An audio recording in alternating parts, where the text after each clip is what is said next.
Era la tardor quan Maria la castanyera va anar a buscar castanyes al bosc. El terra del bosc era ple de castanyes que havien caigut dels castanyers. «Uf, com n'estic de cansada!», deia Maria la castanyera mentre s'ajupia a collir una altra castanya. I em va collir fins que no va tenir el farcell ben ple. «Ja en tinc prou castanyes», va dir mentre sortia del bosc. Ja anava a la seva parada, on cobria i vendria les castanyes. Quan arribava a la parada va començar a ploure i Maria la castanyera va haver de córrer.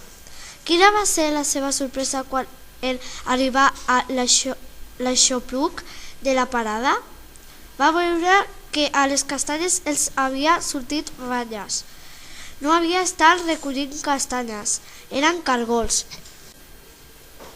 Així va ser com va parar de ploure i Maria la castanyera va tornar al bosc a collir més castanyes. Però ja no volia les que eren a terra, que es convertien en cargols, sinó volia les de dalt dels arbres. Però els castanyers eren tan alts, Maria la castanyera no arribava tan amunt. «I com ho faré per recollir castanyes?», es preguntava. «Ja ho sé, aniré a buscar el meu amic gegant». I així fou com Maria la castanyera va anar a buscar el seu amic gegant, que vivia ben a la vora. «Gegant, gegant!», va cridar Maria la castanyera. «Que em vols ajudar a recollir les castanyes? Els castanyers són ben alts i jo no arribo tan amunt». «I tant que sí», va dir el gegant, sortint de casa seva.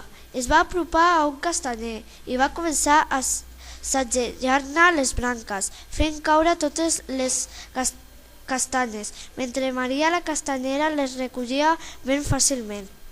I així va ser com Maria la castanyera va tornar a la seva parada amb el farcell ple de castanyes.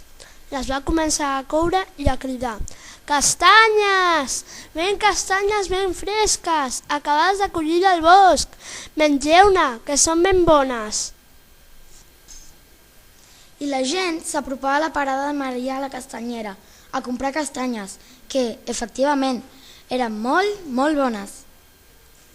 «Vet aquí un gat, vet aquí un gos, Aquest conte ja s'ha fos!»